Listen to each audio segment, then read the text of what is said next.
Olá, bom dia, boa tarde, boa noite a todos. Fala, Robson. Olá para você. Hoje, sábado, 31 de janeiro. Começa agora o terceiro episódio de Paulo Maloca, a série.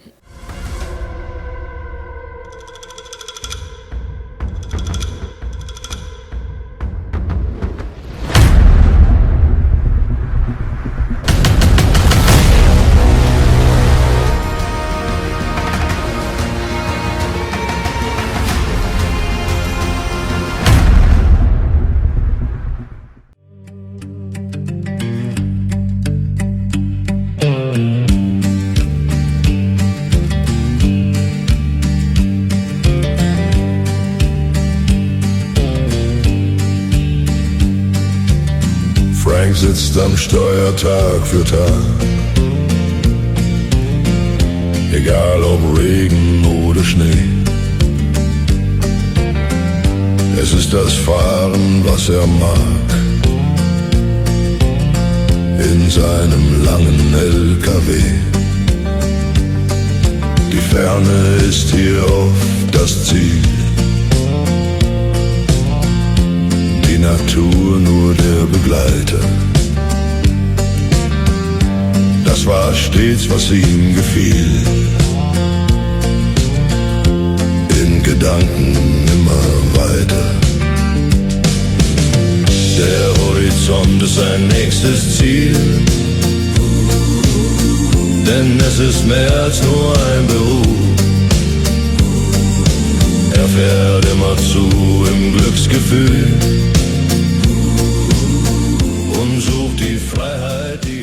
E aí eu fui lá em casa, conversei com a minha mãe, expliquei tudo e ela falou, demorou, eu sabia, essas idas e vindas sua lá para Malacacheta ia acabar nisso, agora você quer comprar armas. E eu falei, por que não? Qual o problema? Meus primos todos têm arma, por que eu não posso ter? Se é o que você quer, eu vou te dar de presente. E foi ali, naquele dia, naquele momento, que a minha mãe me autorizou, com apenas 15 anos, influenciado pelo meu primo Dario de Malacacheta, a comprar minha primeira arma. Foi nesse dia então que o senhor comprou a sua primeira arma? Sim, um revólver Smith Wesson, calibre 38. E depois? O senhor poderia continuar contando? O tempo passou e novamente eu organizei minhas coisas para voltar em Malacacheta. E antes de sair, eu fui até a sala despedir da minha mãe. E ela me falou, você está indo novamente para Malacacheta? Eu falei, estou, mãe. Vou passar o final de semana lá. Você sabe o que aconteceu tempos atrás? Eu falei, eu sei, mãe. Sei da história toda. Então, muito cuidado. Eu não sei porquê, mas Malacacheta tem tantas mortes.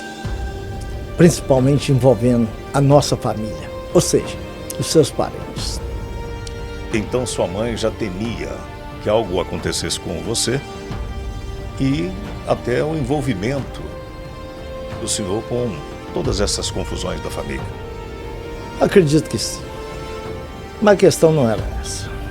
Eu sempre pensei, para cada ação tem uma reação.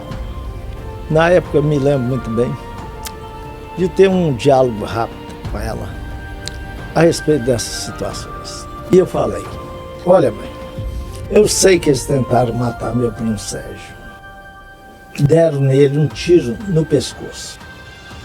Não foi ele que tentou matar ninguém. Foram eles que tentaram matar ele. Essa é a grande questão. Podemos falar mais aprofundadamente sobre essa questão? Eu sabia que anos atrás eles tinham tentado matar meu primo Sérgio. Quando um dos supostos empregados, covardemente, deu um tiro no pescoço dele. Eu sei muito bem dessa história. Ele apenas ouviu alguém gritando, Cuidado, patrão! Já era tarde. Ele tomou um tiro no pescoço e caiu. O autor do disparo, então, fugiu. Logo em seguida, ele foi socorrido pelos verdadeiros funcionários, que o levaram às pressas para o hospital de Malacacheta. E lá ele permaneceu. Eu me lembro bem do Dario me contando essa história. Além dele, tia Jair, a tia Georgeta, Dario ficava o tempo todo ao lado da sua cama, quase todos os dias chorando. Era difícil imaginar que o irmão estava entre a vida e a morte por causa de uma covardia inexplicável. Alguém teria mandado matar meu primo Sérgio sem nenhuma explicação. Era algo que a família não entendia. E lá no hospital, o Dario permanecia. Dia e noite ao lado do irmão e quase sempre chorando. Então não foi uma discussão, uma desavença, um desentendimento. Foi um crime de mando. Sim, um crime de mando. Agora restava saber quem e por que mandou. Após 15 dias, meu primo Sérgio saiu do coma. Sobreviveu. Dario estava ali ao seu lado. Aquele que chorou durante todos os dias, agora sorria. Numa felicidade sem fim. De ver o irmão conversando, perguntando o que aconteceu. Nem ele mesmo sabia. É isso que eu sempre penso. Meus parentes nunca começaram a guerra. Eles sempre foram atacados e depois tiveram que revidar. Depois desses fatos, meu primo Sérgio recebeu alta e voltou para a fazenda. Naturalmente, meu tio Jair, Dario e os parentes começaram a correr atrás de quem tinha feito aquela covardia com ele. Quem tinha dado nele um tiro no pescoço. E principalmente quem tinha mandado. Eu acho e acredito que eles estavam com toda a razão. Depois de meses de buscas, informações e perseguições, meu primo Dario encontrou quem tinha atirado no seu irmão. E ele o matou. E é isso que desde novo eu sempre pensei que era o certo. Muitas vezes tais questões incomodavam minha mãe. Meu jeito de ser, minha forma de pensar. Então naquele dia, antes de sair para Malacacheta, ela me disse: às vezes fico te olhando, te observando. Você é um bom filho. Além de ser muito bonito, parecer um anjo. Como você pensa e se parece com seu avô e seus tios. É uma coisa impressionante. Isso realmente me assusta. Coisas de mãe. Principalmente com relação a eu ser bonito. Agora minha mãe acreditar que eu me parecia com meus tios na forma de agir e pensar, ela estava certa. Tempos depois, eles tentaram matar meu tio Jair. Complicado. Mais um problema. Só que dessa vez, ele estava acompanhado dos primos, cunhado e 2 irmãos. Quem tentou contra a vida dele foi morto com mais de 70 tiros. O senhor disse 70 tiros? Sim, mais de 70 tiros. O que tudo indica que meus parentes não tinham dó de gastar munição. Por esse crime, após anos, meu tio Jair foi preso. Ficou na cadeia por mais de um ano. Após ser solto, reuniu com a família e decidiram vender a fazenda e se mudarem para o estado do Pará. Já no estado do Pará, estabelecidos em uma fazenda, meu primo Dario resolveu comprar outras terras. E aí, nova confusão. Meu primo Dario teria comprado essas terras de um baiano de codinome Catimbó. Ele era conhecido em toda a região pelo mando de várias mortes. E já na medição das terras, um outro problema e uma nova confusão. É que o agremessor informou para meu primo Dario que as terras que ele comprou não estavam totalmente escrituradas. Grande parte dela pertencia ao extremante. E eu até acho que muitos devem pensar e até se perguntar como viver em uma família com tantos problemas e tantas confusões. Mas, infelizmente, é a realidade dos fatos. Vocês podem acreditar, não foram eles os causadores de toda essa situação. Após algumas reuniões e muitas discussões, meu primo Dario teria dito que só iria pagar as terras que realmente estavam escrituradas, nada mais além delas. Foi aí que a família tomou conhecimento que o tal baiano Catimbó teria dito que iria matá-lo. Esses mineiros saem lá do quinto dos infernos e vêm para cá achando que vão me peitar. Eles estão enganados. Eu mato ele de qualquer jeito. Após Dario e toda a família tomarem conhecimento dessa fala e se reunirem, o que já era esperado foi decidido. Ele teria que morrer. Então meu primo Sérgio falou para o Dario: meu irmão, antes que ele te jante, vamos almoçar.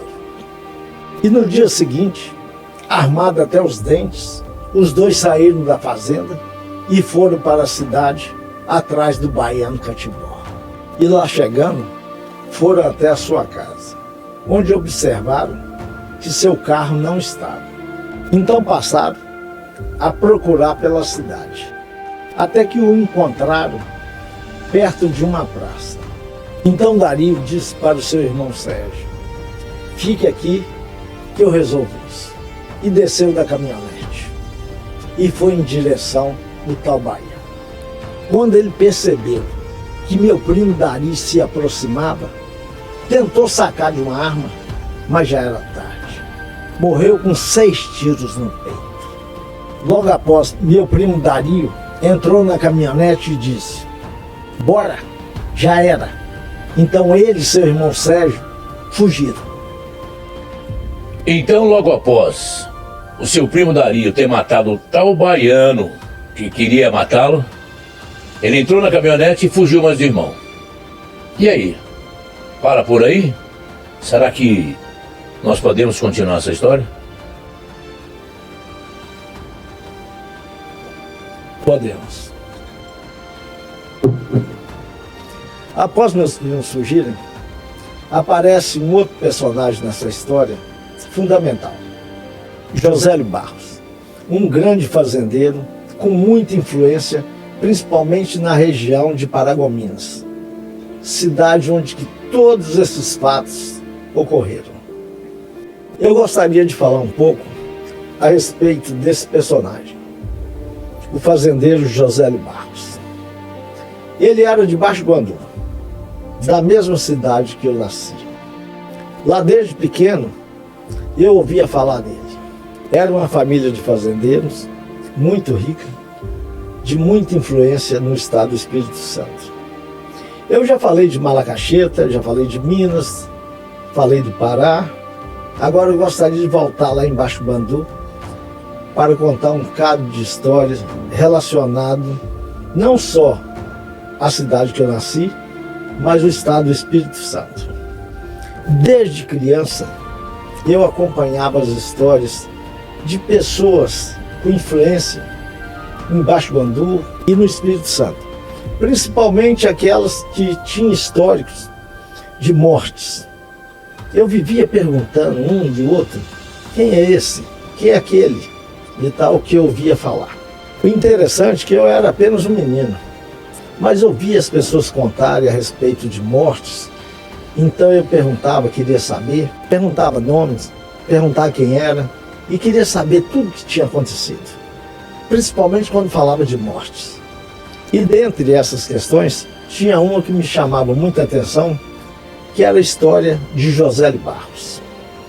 Eu lembro que uma vez teve uma confusão e Josélio, segundo informações, ele tinha discutido com seu pai, José Barros, e tinha se mudado da fazenda, vindo morar em Valadares. Teve uma situação onde 2 homens discutiram com o pai de Josélio e muitos diziam que esses 2 homens, na verdade, queriam matar Josélio. E eles tiveram a informação que Josélio tinha saído de Valadares num trem e que chegaria na estação de Baixo Guandu. Então, eles se posicionaram em um bar lá perto, bem próximo à estação. Só que Josélio ficou sabendo que eles estavam lá, esperando ele chegar no trem. O que Josélio fez? Ele não foi. Pegou o jipe e foi pela estrada. Chegando lá, ele já sabia da informação dos 2 homens e aonde eles estavam, esperando ele descer do trem para matá-lo. E o que aconteceu foi justamente o contrário. Josélio chegou e pegou os 2 de surpresa, fulminando eles com vários tiros. Essa notícia se espalhou por Baixo Guandu em questão de minutos. Todos sabiam que Josélio tinha matado os 2 homens que queriam matar ele. Então Josélio sumiu. Muitos diziam que ele teria voltado para Valadares. Naquela época, tinha um outro personagem muito influente em Baixo Guandu, o Padre Alonso. Ele era uma figura folclórica e muito respeitada em toda a cidade. Eu me lembro dele perfeitamente. Foi ele que me batizou. Só andava de batina preta, de chapéu preto, mais ou menos parecido com o Padre Cícero. E ele era muito ligado na família dos Barros. E foi ele que influenciou no julgamento de Josélio, dizendo que Josélio não tinha outra alternativa a não ser matar os 2 homens. Veja bem, um depoimento de um padre respeitado em toda a cidade. Josélio acabou por ser absolvido e saiu livre desses 2 homicídios. Nessa ocasião, o Estado do Espírito Santo era comandado basicamente por 2 homens na questão da segurança: o tenente Zé Escardo e o capitão Orlando. Os feitos do tenente Zé Escardo eram contados em todo o estado, só que com o tempo ele começou a trocar os pés pelas mãos, comprando briga de fazendeiros, envolvendo em pistolagens, até que morreu Reginaldo Paiva, um membro da família Paiva. Eram eles fazendeiros muito influentes na região de Baixo Guandu. Depois morreu um outro fazendeiro, justamente também na região de Baixo Guandu, Antônio Pinto, muito conhecido, de família muito grande. Essas 2 mortes foram atribuídas ao tenente Zé Escardo. Não sei dizer muito bem, mas com certeza ele estava envolvido na morte desses 2 fazendeiros de famílias muito ricas na região de Baixo Guandu. Foi até que um dia, quando ele entrou numa barbearia, um homem entrou e fuzilou ele. Algo impensável naquela época. Matar um tenente como Zé Escardo no estado do Espírito Santo era muita ousadia. Mas diziam seus mandantes do crime, a família Paiva e de Antônio Pinto. Pronto, ele morreu. Agora restou um outro personagem, o maior deles na época, na questão da segurança do estado do Espírito Santo, que era o capitão Orlando.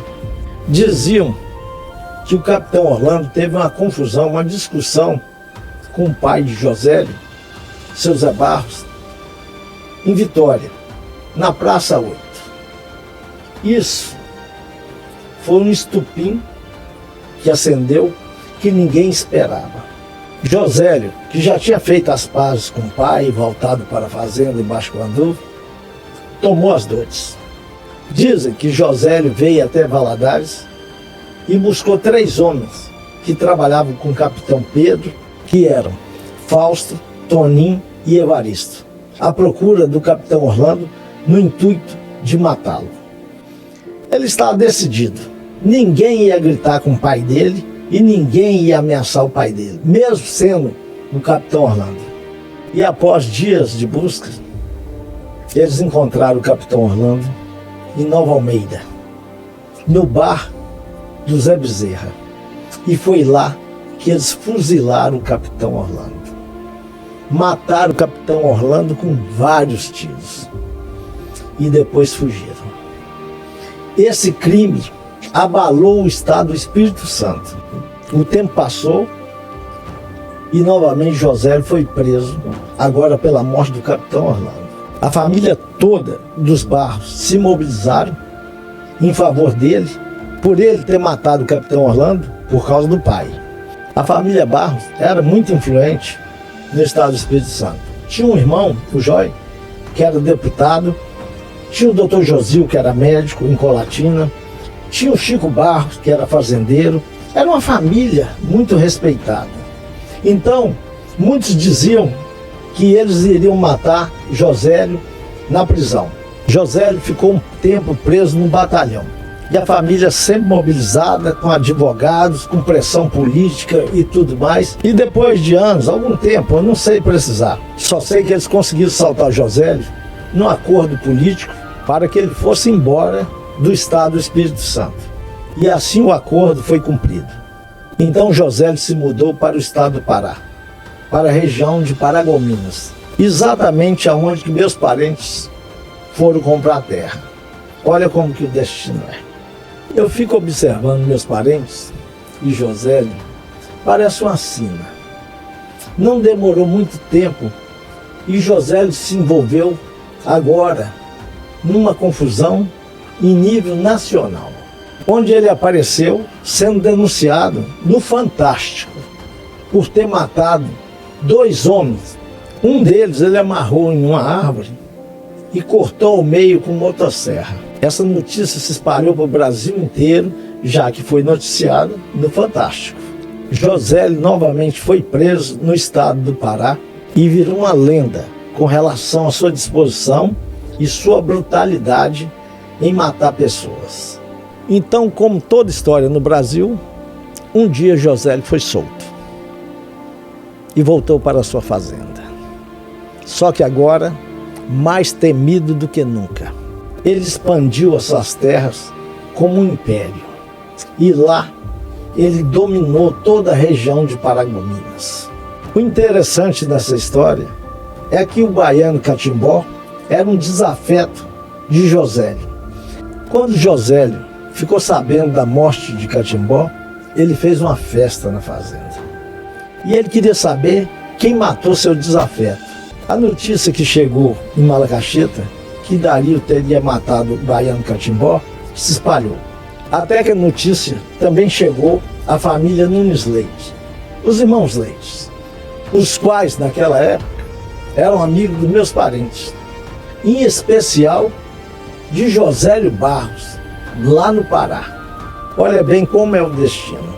Naquela ocasião, Adelso Leite se prontificou e ir até Paragominas para conversar com Josélio e dar cobertura no que fosse necessário para os meus 2 primos. E lá chegando, e após conversar com Josélio, explicar quem era meu primo Dari, meu primo Sérgio, a família, os parentes aqui em Minas, tudo ficou acertado. Em poucos dias, Dari e Sérgio estavam dentro da fazenda de Josélio Barros, com toda a cobertura política e econômica do maior fazendeiro daquela região. Isso graças à intermediação de Adelso Nunes Leite. Até onde eu me lembro, Dario me contando, Adelso Nunes Leite teria dito a Josélio Barros: esses são homens de verdade, da minha confiança. Vem de uma linhagem de família de homens muito bravos, trabalhadores e corretos. Você, José, pode entregar a chave da sua fazenda para eles. Eu garanto. Veja bem, como o destino muitas vezes é traiçoeiro e às vezes insondável. Após eu relatar todos esses fatos, vocês que conhecem e sabem da chacina de Malacacheta devem estar pensando e se perguntando: o que aconteceu para uma amizade e até cumplicidade de apoio entre duas famílias para virar uma guerra que já dura mais de 30 anos? Mas eu ainda vou contar toda essa história.